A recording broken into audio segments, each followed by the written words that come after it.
और वहीं पाकिस्तान में संसद भंग करने के मामले में आज पाकिस्तान सुप्रीम कोर्ट में सुनवाई होनी है, लेकिन उससे पहले वहां पर बड़ी खबर आ रही है। खबर है कि पाकिस्तान में सेना की बड़ी हलचल हो रही है और लाहौर में अर्धसैनिक बलों की तैनाती कर दी गई है और बताया गया कि ये तैनाती अगले 15 दिनों तक के लिए कर दी गई है। एक तरफ पाकिस्तान राजनीतिक संकट से गुजर रहा है और दूसरी तरफ सेना की हलचल बढ़ने से अटकलों का दौर और तेज हो गया है।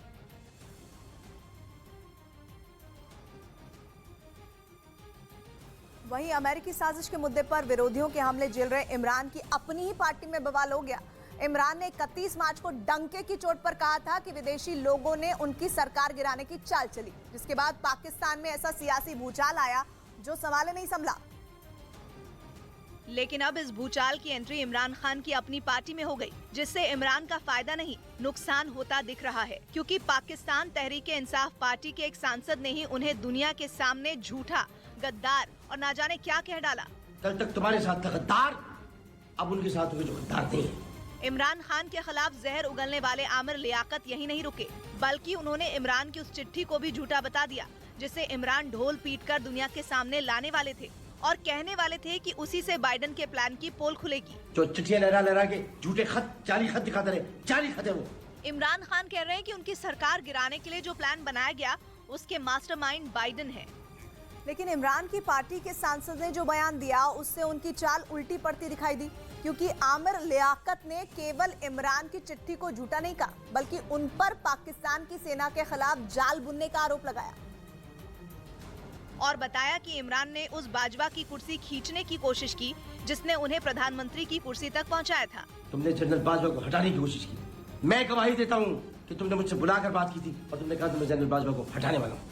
मतलब ये कि पीटीआई के सांसद ने इमरान के सारे किए कराए पर पानी फेरने की कोशिश की और चिट्ठी, बाइडेन और इमरान के ट्रायंगल में बाजवा नाम का एक चौथा एंगल भी जोड़ दिया। शुरू से कहा जा रहा है कि इमरान के खिलाफ बाजवा ने विपक्ष को एकजुट किया, जिसके बाद उनकी सरकार गिराने की पूरी स्क्रिप्ट लिखी गई। यही नहीं, जब इमरान एंड कंपनी बाइडेन पर निशाना साध रही थी, तब बाजवा एक कार्यक्रम में अमेरिका की शान में कसीदे पढ़ रहे थे।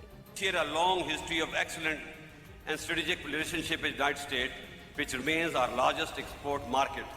यही सेना ने कोई सबूत नहीं मिलने की दलील देकर अमेरिका का बचाव भी किया था। पाकिस्तान की सियासत में मैं सही तू गलत के इस खेल के बीच एक सर्वे कराया गया, जिसमें लोगों से पूछा गया कि वो क्या सोचते हैं। मतलब ये कि लोगों से जानने की कोशिश की गई कि क्या सच में इमरान के खिलाफ साजिश रची गई थी या उन्होंने अपनी सरकार की कब्र खुद खोदी, जिसके जवाब में 64% पाकिस्तानी नागरिकों ने कहा कि इमरान की सरकार महंगाई और उनकी नाकामयाबी की वजह से गिरी, जबकि 36% लोग इमरान के अमेरिकी साजिश वाले एंगल के साथ खड़े हैं।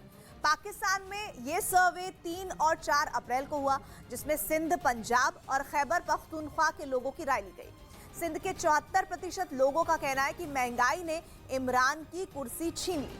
पंजाब के 62% लोगों की राय भी यही थी। खैबर पख्तूनख्वा के 59% लोगों का भी यही मानना है।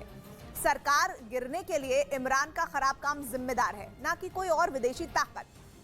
लेकिन इमरान और उनके चहेते नेता लगातार उनका बचाव कर रहे हैं और इन मंत्रियों में एक नाम शाह महमूद कुरैशी का है, जिन्होंने दावा किया कि सरकार को गिराने की धमकी वाले पत्र से पहले फोन आया था और इमरान के रूस दौरे को रद्द करने की मांग की गई थी। हालांकि इमरान के मंत्री रह चुके और पाकिस्तान का वित्त मंत्रालय संभाल चुके शाह महमूद कुरैशी ने इन आरोपों से इनकार किया। अब ये कह देना कि ये मनगढ़ंत है, अफसोसनाक है। टीवी पर इंटरव्यू के दौरान कुरैशी ने भले ही संभलकर बात की और इमरान की लुटी पिटी इज्जत बचाने में जुटे रहे, लेकिन इमरान के करीबी फवाद चौधरी ऐसा नहीं कर पाए और कैमरों के बीच पत्रकारों से भिड़ गए।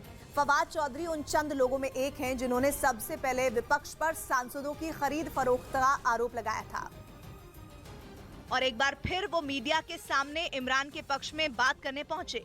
लेकिन इस बार उनके तेवर ऐसे थे कि उन्होंने एक पत्रकार को किराए का टट्टू बोल दिया।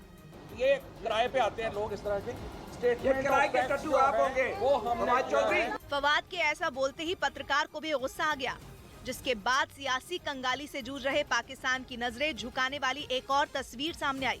फवाद की बात से नाराज पत्रकार उनसे झगड़ने लगा और देखते ही देखते तू तड़ाक की नौबत आ गई।